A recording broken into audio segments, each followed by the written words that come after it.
Hello, friends. Have you ever wondered, in today's world of smartphones and video games that seem to sweep our grandchildren away, what role do we, as grandparents, truly play? Do our old stories and life lessons still matter in this fast-paced modern life?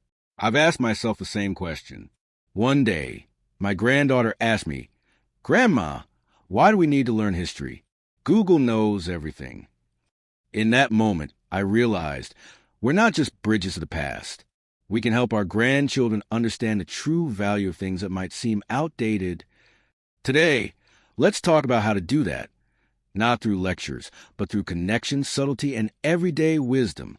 Because for us, educating our grandchildren isn't about rules. It's about passing down love through stories and shared moments. Let's start with a practical question. How do we make sure our advice doesn't sound like nagging to our grandchildren? Here's what I learned from a tiny misstep of my own. Once, while my daughter was teaching my grandson math, I chimed in, "Back in my day, I taught your mom like this." His face fell and my daughter tensed up. That's when it hit me. Times have changed, and so must our approach. Instead of insisting on the old ways, let's become their wise friends. One afternoon, I took my grandson for a walk and asked, "How do you think people did math before calculators existed?" We ended up exploring ancient counting tools and inventions together. He was curious, and I got to share a piece of history. Sometimes, a simple question opens doors better than 100 lectures. Here's my second lesson. Don't be afraid to learn from them. Once, my grandson taught me how to use a language learning app with pictures. I was amazed when he explained, "Look, Grandma, river is like our red river back home." That's when I understood. When we humbly listen, children naturally open up. Now, when he talked about school, I don't jump back in my day. Instead, I ask, "What's fun about this new way of learning?" Or, "How would your great-grandparents have solved this problem?" These conversations don't just teach critical thinking. They make our grandchildren proud of their roots, something no textbook can achieve. And here's the most important lesson. Let your grandchildren see the real you. I'll never forget when my granddaughter asked, "Grandma, were you scared when you left your hometown as a young girl?" I told her about my first lonely nights in the city, missing my mother, and how I vowed to stay strong, so I could one day share the story with you. Her eyes sparkled, and I knew our real-life stories, with all their triumphs and stumbles, are the most powerful lessons. They teach children that life isn't always easy, but with resilience, we write new chapters. Our generation has lived through so much. Every wrinkle on our faces holds a story. Don't let those stories become burdens. Turn them into gifts. Gifts wrapped in patience, listening hearts, and above all, unconditional love. And you know what? Sometimes teaching is as simple as cooking soup together, explaining where each vegetable comes from, or whispering, "When I was your age, I made that mistake too." Those little moments, they'll stay with our grandchildren forever. Now, let's talk about something many of us struggle with. What happens when our advice clashes with how our children raise their kids? Oh, I've been there. My son once told me, "Mom, we're letting Lily figure out her homework on her own, even if she fails." My first thought, but she's only 8. She needs guidance. That tension taught me something. Our role isn't to fix their parenting. It's to complement it. So instead of arguing, I asked my son, "Can we try a middle ground? Maybe I'll sit with Lily while she works, but let her lead the way." And you know what? She started explaining her ideas to me. Turns out being a quiet cheerleader can be more powerful than taking charge. Here's a little secret I've learned. Kids listen better when they think it's their idea. Take chores, for example. My grandson hated cleaning his room until I turned it into a spy mission. Your toys are the secret agents. I'd say they need to return to HQ before the enemy finds them. Suddenly, he was organizing faster than I could blink. Playfulness? That's a language every child understands. But let's be honest, some days it's hard to keep up. I remember when my granddaughter showed me her virtual reality game. I felt lost, staring at that headset. But then I said, "Teach me how this works, and I'll teach you how we played hopscotch with bottle caps." We spent the afternoon laughing, swapping stories about old and new fun. When we meet them halfway, we show them curiosity is ageless. Now, what about those moments when grandchildren shut down or act distant? Maybe they're glued to their screens or shrug off our questions. I used to take it personally until I realized sometimes silence is a rejection. It's an invitation to try a different door. One evening, my teenage grandson barely spoke during dinner. Instead of pushing, I slid him a notebook and said, "Write down one thing you wish I'd asked you about." He scribbled, "My robotics club." That tiny gesture sparked a 2-hour conversation about circuits and teamwork. Meeting them where they are, not where we want them to be, builds trust that lasts. And here's a truth we often forget. We don't have to be perfect. Once, I snapped at my granddaughter for spilling juice on my favorite tablecloth. She burst into tears, and I immediately regretted it. Later, I hugged her and said, "Grandma was wrong to get angry. Will you help me clean it up?" That apology didn't weaken my authority. It showed her even grown-ups grow.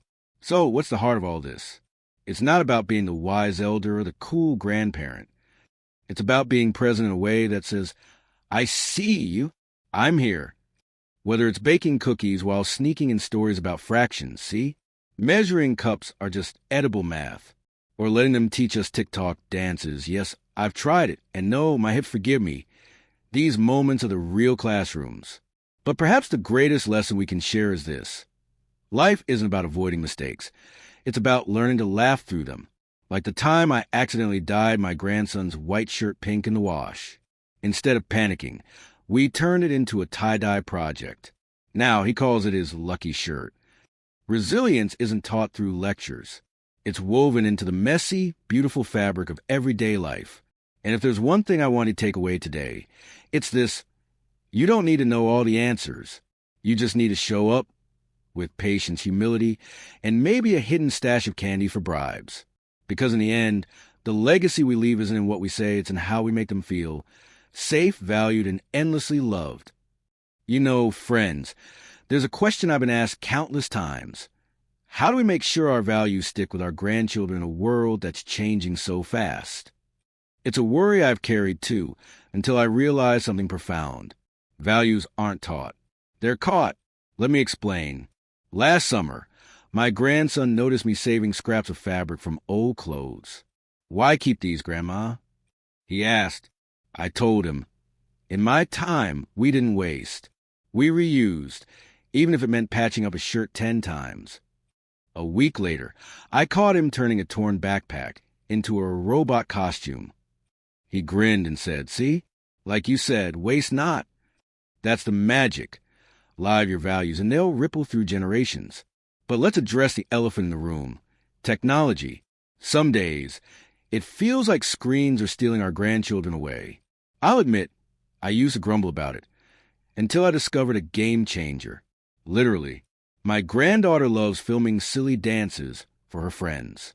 So one day I said, "Let's make a video about how we dance at weddings in my village."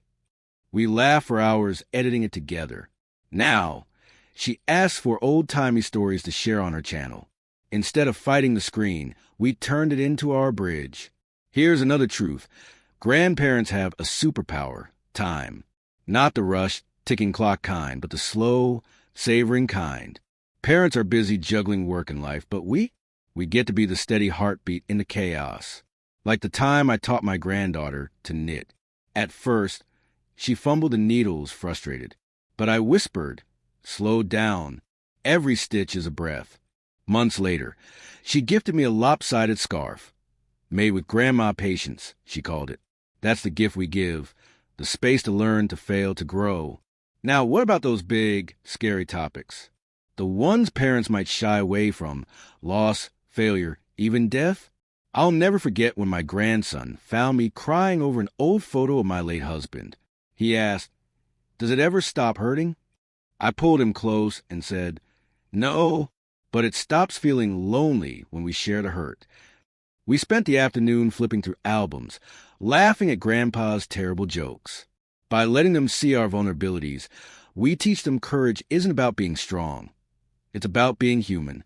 And here's a lesson I wish I'd learned sooner. You don't need grand gestures to leave a legacy. My fondest memory of my own grandmother? The way she hummed the same lullaby while kneading dough. Today, when I bake bread with my grandchildren, I hum that same tune. They don't know the words, but they know the feeling. That's how traditions survive, not through force, but through feeling. So, what's the secret to truly connecting? Be their safe harbor. When the world feels too loud, too harsh, too fast, let your home be where they can breathe.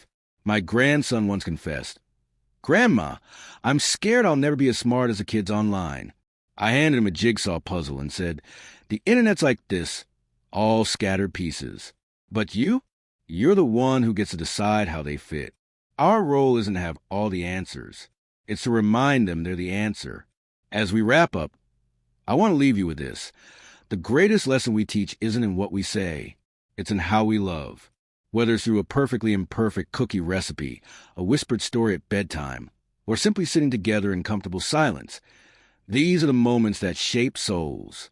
So, to every grandparent watching, thank you. Thank you for showing up, for trying, for loving fiercely in a world that needs your wisdom more than ever. You're not just raising grandchildren. You're nurturing a legacy of kindness, resilience, and joy. And to our grandchildren, keep teaching us, keep surprising us, keep reminding us that love, in any language, in any generation, is always the best teacher. Now, I'd love to hear your stories. How have your grandchildren changed your life? Share in the comments below. Let's create a tapestry of wisdom together. And if this resonated with you, don't forget to subscribe. After all, we're all in this beautiful, messy, wonderful journey together.